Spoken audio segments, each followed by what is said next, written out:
누구와 함께 일정한 곳으로 길을 함께 걸으려면 중요한 것이 두 가지가 있는 것 같습니다.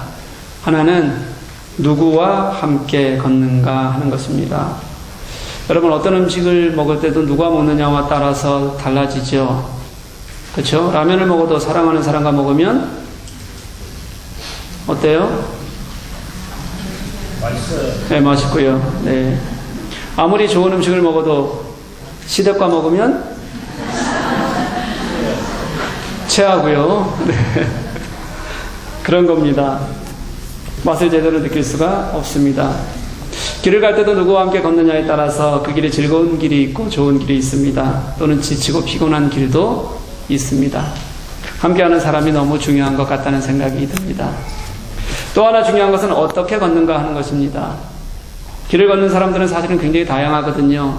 어떤 사람들은 걸음이 빠르고 건강합니다. 어떤 사람들은 걸음이 느리고 연약한 사람들도 있습니다. 장애를 거쳐서 혼자 걷기 어려운 이들도 있습니다.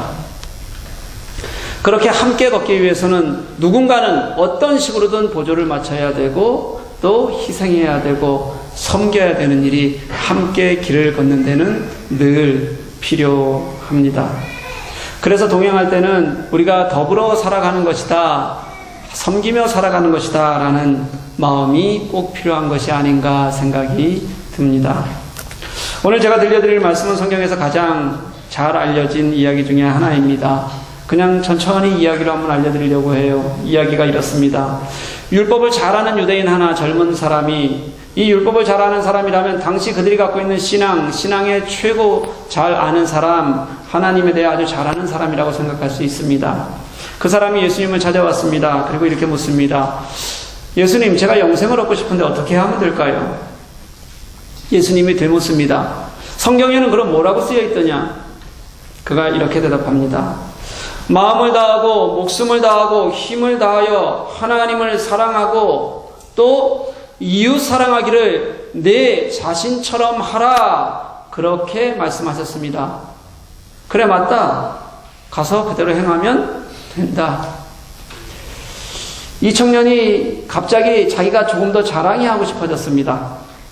나는 이웃 사랑을 잘한 것 같았어요. 그래서 자랑하고 싶어서 또 이렇게 묻습니다. 그럼 그렇게 사랑하라고 하는 내 이웃은 누구입니까? 내 이웃은 어떤 사람일까요?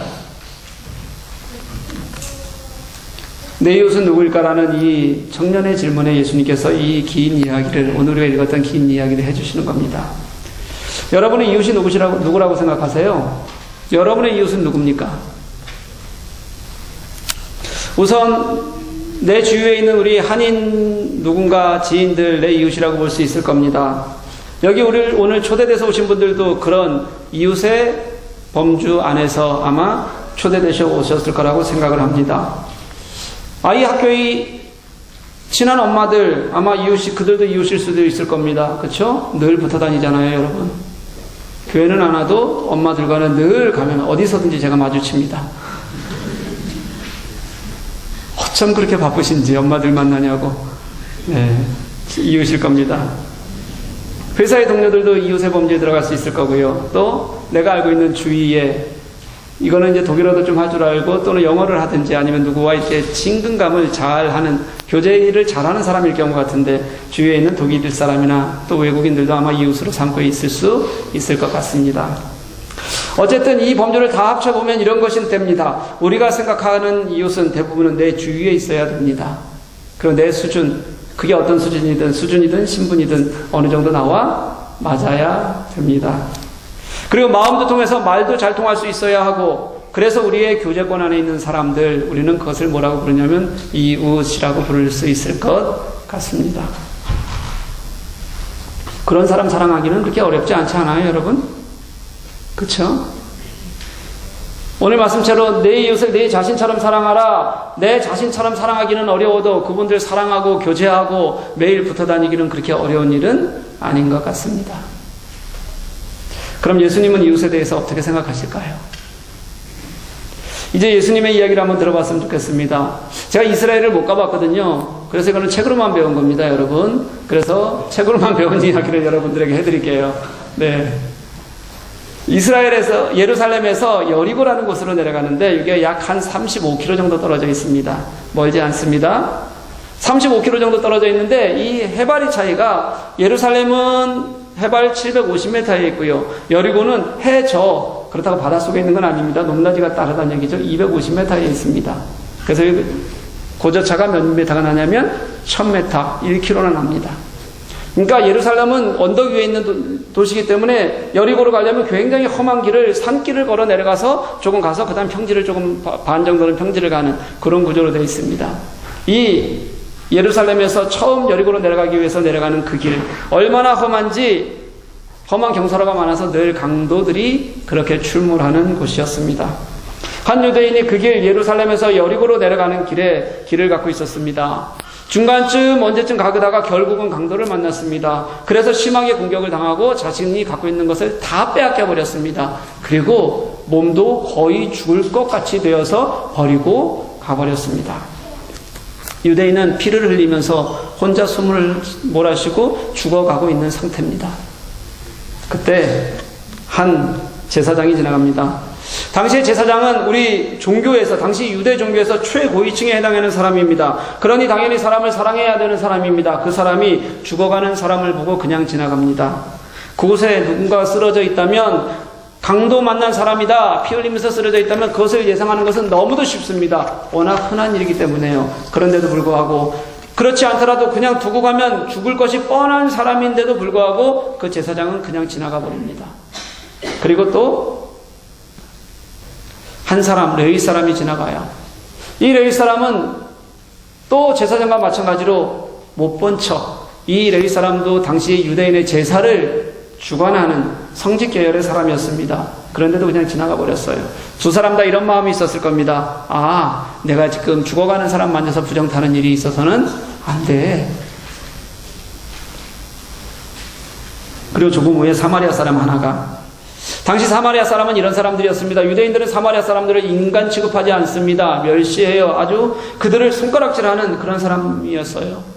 그런데도 불구하고 그런 대우를 받는 사마리아 사람 하나가 유대인을 보고 급히 자기가 가진 기름과 그리고 포도주로 상처를 싸매고 응급처치를 하고, 그리고 자신이 끌고 가는 나귀에 태워서 그 험한 길을 내려가 그리고 주막에서 돌보아 줍니다.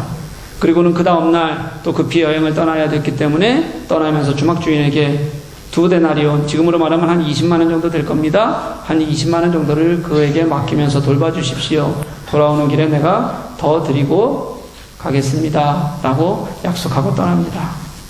이 이야기를 마친 후에 예수님께서 그렇게 물으셨어요. 누가 강도 만난 사람의 이웃이 되겠느냐? 여러분 정답 아시겠어요? 누가 강도 만난 사람의 이웃입니까?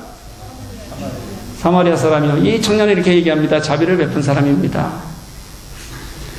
예수님께서 이렇게 너무도 간단한, 이렇게 쉬운 질문을 하고 그래서 너 사마리아인처럼 되라 이렇게 간단히 말씀하신 것은 아닐 겁니다. 그것보다 훨씬 더 깊은 의미가 사실은 이 말씀 속에 들어 있습니다. 젊은 청년의 첫 번째 질문을 이 이웃에 대한 질문으로 다시 한번 돌아가 볼게요. 그 청년은 이렇게 질문했습니다. 누가 나의 이웃입니까? 나의 이웃은 그럼 누구입니까? 이 질문에는 이웃에 대한 정의를 내리는 기준이 누구냐면 나입니다. 누가 내 이웃이 되겠습니까? 나의 이웃은 누구입니까? 이웃을 사귀는 데 있어서도 그 중심은 나라는 겁니다. 굳이 내 마음에 들지 않는 사람들, 나와 다른 사람을 이웃으로 둘 이유가 없습니다. 괜히 그들과 마음 불편해지는 거 내가 굳이 해야 될 일도 아니고요. 마음 쓸 일도 없습니다. 나 살아가기도 바쁘니까요. 나 중심으로 사람 만나고 그렇게 그들을 내 이웃 삼으면 되는 겁니다. 그게 그 청년의 질문법이었습니다. 그런데 예수님의 질문은 다릅니다. 누가 강도 만난 사람의 이웃이 되겠느냐? 이웃을 정의하는 기준이 내가 아니라 누가 되었냐면 강도 만난 사람, 다시 말하면 상처 입은 사람, 고통 중에 있는 사람, 아픈 사람, 누군가의 도움과 손길이 필요한 사람, 다시 말하면 희생과 섬김이 있어야지만, 그래야지만 살아날 수 있는 사람, 그 사람을 이웃의 중심에 세우셨습니다. 그리고 묻는 겁니다. 너희들은 이 사람의 이웃이냐?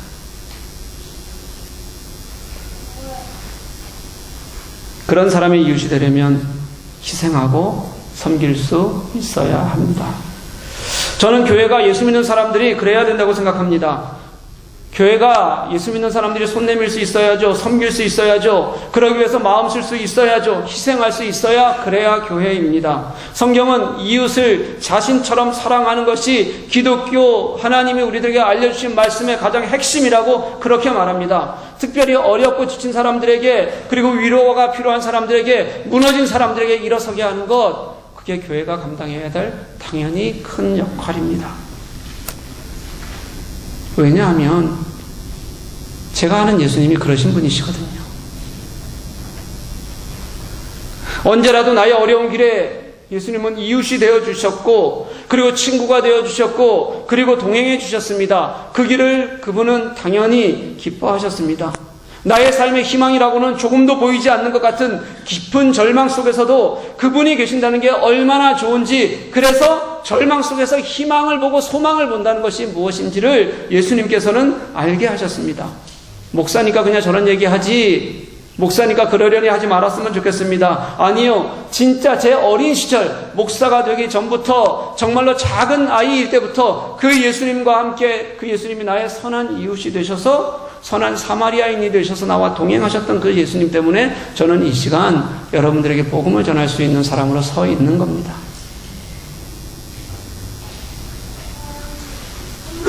요즘 기독교가 욕을 참 많이 먹죠. 오늘 초대돼서 오신 분들 중에서도 기독교 욕하다가 이 문을 들어오신 분도 있을 거 아니에요. 그렇죠? 괜찮습니다. 저도 욕하니까요. 그게 아니라고 회피하고 변명하고 싶지는 않습니다. 그런데 제가 자신 있게 여러분들에게 말씀드릴 수 있는 것이 있습니다. 그럼에도 불구하고 진짜 예수를 아는 사람들, 진짜 예수를 닮아 살고 싶은 사람들, 진짜 예수가 우리 삶에 어떤 것인지를 알아서 이 세상과 나누고 싶어하는 그런 사람들, 그런 교회가 지금도 이 땅에는 무수히 많습니다. 정말 많습니다. 그래서 우리만을 위해서가 아니라 지금도 교회를 알지 못하고 예수님을 알지 못하는 이들에게 그들과 함께 섬기기를 원하고 동행하기를 원하고 마음하는 진심을 가진 사람들, 그런 사람들이, 진짜 헌신하는 사람들이 지금 이 자리에도 수없이 많습니다. 이럴 때 우리 교회 교인들은 아멘 하셔야 되는 거예요. 안 그러면 아니란 제가 거짓말하는 게 되는 겁니다. 진짜 많아요. 여러분은 그렇게 강도 만난 사람은 아닐 겁니다. 그래도 다시 우리 현대사회에 그걸 쭉 펼쳐놓고 보면 누구도 혼자 살아도 괜찮은 사람은 이 땅에 없습니다. 누구도 사랑받지 않아도 되는 사람은 이 땅에 없습니다. 누구도 혼자여도 괜찮은 사람도 없습니다. 누구도 혼자 아파하지 않는 사람도 이 땅에는 없습니다. 다 스스로가 가지고 있는 아픔과 고민과 걱정과 내 속을 뒤흔드는 절망 같은 것들을 여러분 시시때때로 경험하며 살아갑니다. 저는 오늘 초대되어 오신 여러분이 여러분들을 향한 우리 성도들과 교회의 마음이요, 여러분들을 찾아가기 위해서 마음 쓰고 손 내미는 사랑이 있고, 때로는 여러분들 마음에 어려움이 있을 때, 고통과 절망이 있을 때 함께 하는 마음이 전해질 수 있는 그런 여러분과 우리 교회가 되기를 간절히 소망합니다. 그게 진짜 교회다. 그게 진짜 예수 그리스도의 사랑이다. 그게 그렇게 사는 거다. 예수님은 우리들에게 그렇게 말씀해 주고 계시거든요. 우리는 그것을 예수님에게 배운 겁니다. 저는 절망의 한가운데 서 있었던 적이 굉장히 많습니다. 때로는 정말 죽을 것 같은 그런 환경도 있었습니다. 그럼에도 불구하고 이만하면 괜찮다 할 수 있었던 이유가 예수님이 저와 동행하셨던 시간 때문이라고 분명히 자신 있게 말할 수 있습니다. 때로는 이게 사는 거 맞나?